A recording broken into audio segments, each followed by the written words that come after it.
cada dia mais ficando aguçado, né. Hum. Rolou aquela treta da corujinha que foi alimentada com papinha, foi em janeiro de 2018. Ah, é antigo esse vídeo, É, esse é. caso. Essa treta começou então, quando eu fiz aquele trabalho lá para o Cão Guia de Cego, eu acabei fazendo um trabalho também pra Luzia. Uhum. Ela me chamou para ser fotógrafo e cinegrafista das ações dela.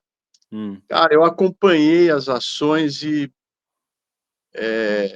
ô Barba, eu tenho um senso de justiça muito aguçado, cara. Eu se eu ver um cara sendo, escorraçado, sabe, se eu vejo uma cena de covardia, cara, tem que me segurar, porque senão eu vou lá tretar, entendeu. E Uhum. eu participei de alguns resgates, e eu vi nesses resgates uma disparidade do tratamento com o animal e com a pessoa.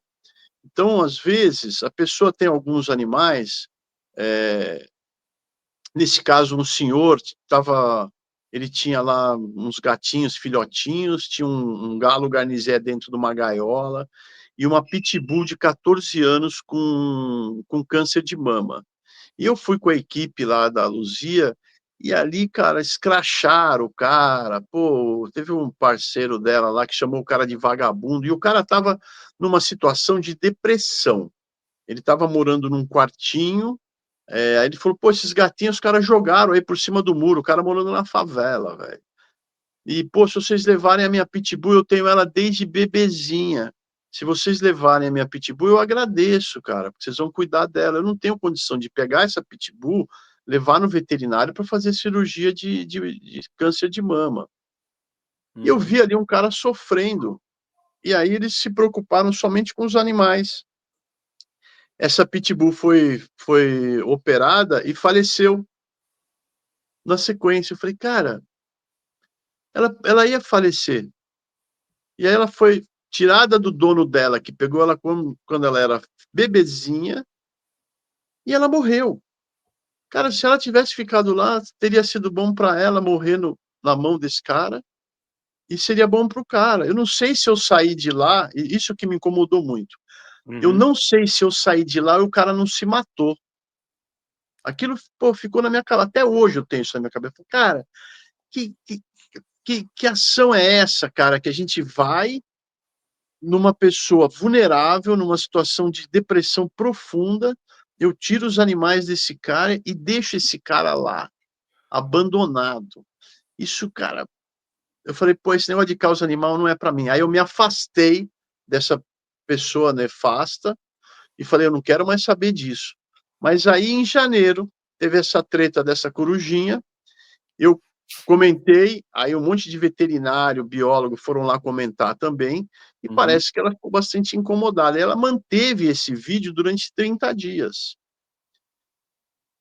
Em fevereiro, um mês depois, eu estava no Shopping Eldorado com uma campanha de educação ambiental para falar sobre corujas. Só que eu não estava num shopping, eu estava numa estrutura montada no estacionamento, uma estrutura fechada, aclimatada e escura.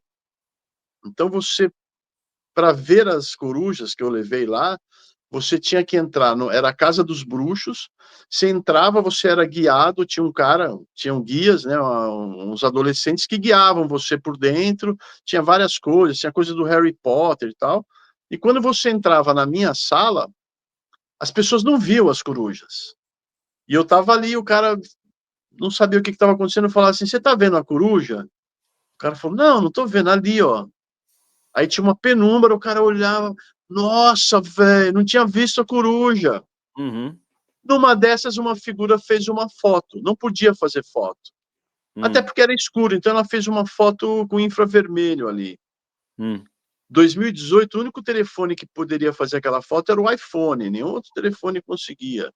Sim. E aí essa figura fez uma denúncia pra Luzia, e a Luzia no dia seguinte foi lá e fez um estardalhaço, e eles têm uma tática daquele Sleep Giants.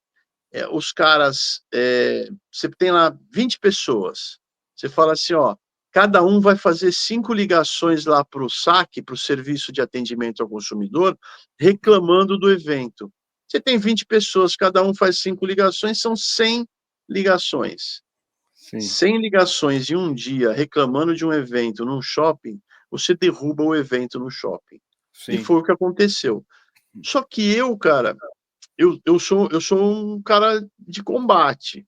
Uhum. Então, eu não me vitimizei, até porque eu estava numa vibe legal, né, eu já ia pra TV, já fazia algumas participações, tal, e no dia seguinte, quando a Luzia foi com a turma dela lá, eu não estava, eu estava em casa recebendo uma equipe da Record, falando sobre um outro assunto, que era um galho e uma galinha, que a mulher levava para passear na praça, e o pessoal falando: "Ah, isso é maus tratos", sempre maus tratos, né. Pessoal que não Uhum. conhece o assunto falando maus tratos.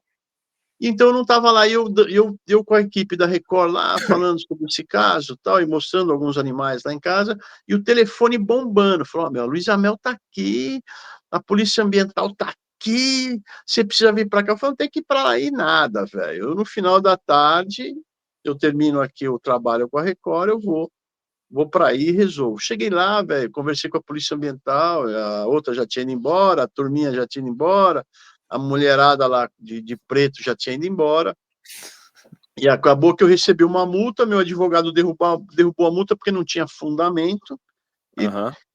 no dia seguinte eu acordei com o jornalista me chamando de canalha, escravizador de coruja, né. E cara, eu não me abalei, lógico que eu me abalei na hora, você tem um impacto, né, cara, você fala: Claro. "Pô, tô fazendo tudo certo, e de repente de manhã o cara me chamando de canalha na televisão, cara". E foi no SBT. Eu liguei para a produtora do Silvio Santos, ela falou: "Vou mandar a equipe da SBT na tua casa". E eu já dei o troco à noite. E aí a Nani Venâncio, que é uma apresentadora de TV super querida, a gente sempre ia lá, levava bicho para mostrar para ela, tal, para mostrar para o público dela, Sim. nos chamou, nós levamos o nosso advogado e a gente esclareceu os fatos. Então, não deu muita, ela não conseguiu derrubar a gente, mas eu vi que o poder que eles tinham sobre pessoas, hum, vamos dizer assim, não tão bem preparadas. Eu estava preparado, e Sim. algumas pessoas que não estão preparadas, como era o caso daquele cara há 5 anos atrás, as pessoas sofrem muito. Recentemente um cara se suicidou, você viu isso? Um cara em Santa Catarina, a ONG falou que ele saía de carro e o cachorro do vizinho saía correndo atrás dele. Aham. Alguém filmou, perdão. Alguém filmou e começaram a dizer que ele tinha abandonado o cachorro, mas não era isso. Ele saía de carro e o cachorro do vizinho saía correndo atrás um trecho. Depois o cachorro voltava para casa. Cara, foi tanta pressão das pessoas falando que ele abandonou o cachorro, ele explicou, fez vídeo, falou para o pessoal da ONG, o pessoal não tirou, as pessoas perseguindo o cara, apontando o dedo para o cara no supermercado, o cara se suicidou, velho, isso foi agora. Caramba, cara, Não, que isso. não faz um mês, não faz um mês. Que isso, cara. Mas então, deixa eu só tirar uma dúvida, você fala, fala, fala. Não, é só sequência mesmo, porque eu comecei a ver, cara, que eu passei, a gente às vezes não dá muita atenção quando acontece com os outros. Você Sim. fala assim: "Eu não vou me envolver", mas aí acontece contigo, você fala: "Porra, velho, esse que esquema é esse que os caras estão montando para prejudicar as pessoas, em nome de uma tal causa animal?". Eu estava fazendo um trabalho de educação ambiental exatamente para que as pessoas parassem de matar as corujas, de falar que coruja traz mau agouro, para com isso. Eu estava ali exatamente para proteger as corujas, ao contrário de uma pessoa que dá papinha vegana para coruja. E a pessoa que dá papinha vegana para coruja aparece na mídia como sendo uma salvadora dos animais, e eu que estudei pra cacete, que boto a mão na massa, tô sendo perseguido. Aí eu falei: "Pô, espera aí, eu vou começar agora, eu vou começar a investigar essas baixarias". Até que no final de 2018 teve a treta da Borzoi.